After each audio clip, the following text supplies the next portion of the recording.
Pertama sembah menyombah barisi puji-pujian, kedua basojo basi panilia eren jo gendeng, ketiga sirih jo pinang barisi pinta jo pinto. Sembah menyombah dalam adat tali batali undang-undang disebut jo muluk manih tapakai jo baso bayak.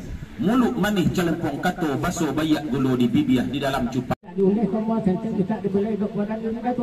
Lah sampai dah tua. Sampai. Sepanjang dia tua tawala kepada kamilah kato na sebenarnya. Labai mak cik-cik dari jual sampai ke pangka punyalah sama kedengaran.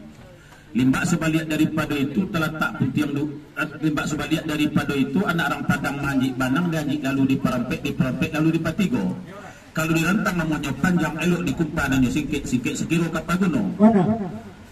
Limbak sebalik daripada itu ambo simak rulia datuk tadi dilayanya kita macam biak sirih nampaknya di batinnya. Barisi puji-pujian kedua baso basi penilik ering jo gendeng ketiga sirih jo pinang barisi pinta jo pintu. Sombah menyobah dalam adat tali batali undang-undang. Kabuek jo muluk manis tok sapakai jo baso bayak. Muluk manis telepon kato baso bayak buluk di bibir di dalam cupak nampi awai banamu adat sompat rampung. Lah talayang sirih jo pinang konda balingka dalam cara roh bakonda adat jo pisoko sirih solai nak baca biak tok pinang badidih nak bakotok sarot toroko nak bageleng tomah sendek sakian kado bunyi bodongan dari datuk. Lah sampai dari tua. Sampai.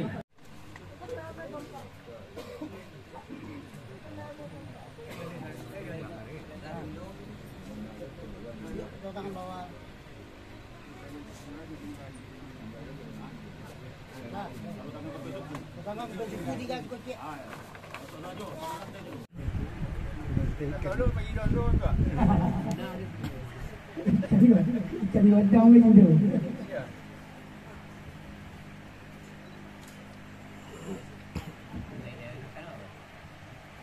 Teh karung dipasang oleh Kapten Suku, Ketua Singarajo. Silakan. Pakai ada dokumentasi dan bom.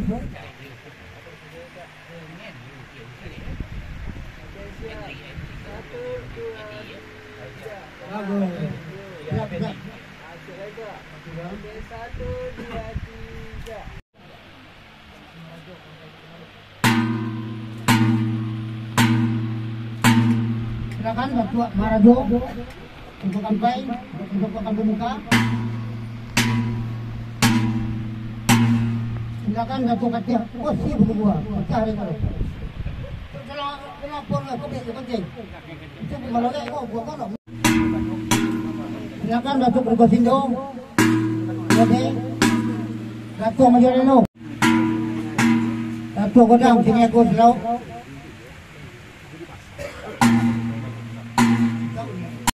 Dari nenek turun ke mama, dari mama lalu ke makan, adat bapak lagi sampai kini. Tapi semantang pun dah itu kemana tu nak nyato siapa hari nak joleh orang 4 bulan. Kami gawa pun satu gawa mana tu kami awal